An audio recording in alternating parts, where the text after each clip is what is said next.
ঠাকুরগাঁও বড় মাঠে বিভিন্ন সময়ে অনুষ্ঠান হয় এবং মঞ্চ বানানোর জন্য এই যে দেখেন বাঁশ দিয়ে মঞ্চ বানায় এবং বানানোর পর যখন তারা চলে যায় এই যে এরকম গর্ত রেখে যায়, দেখছেন, এরকম গর্ত রেখে যায়।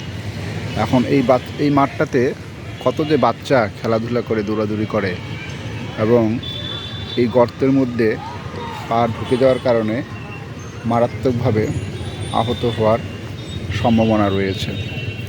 এখন যারা এই মঞ্চগুলো উঠিয়ে নিয়ে যায় তাদের দায়িত্ব এই গর্তগুলো পূরণ করে দেওয়া উচিত। কমসে কম সচেতনতার জন্য আমি এই ভিডিওটি প্রচার করছি।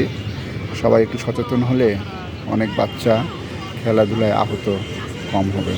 যারা আয়োজন করে তাদেরই দায়িত্ব এগুলো পূরণ করে দেওয়ার। ধন্যবাদ।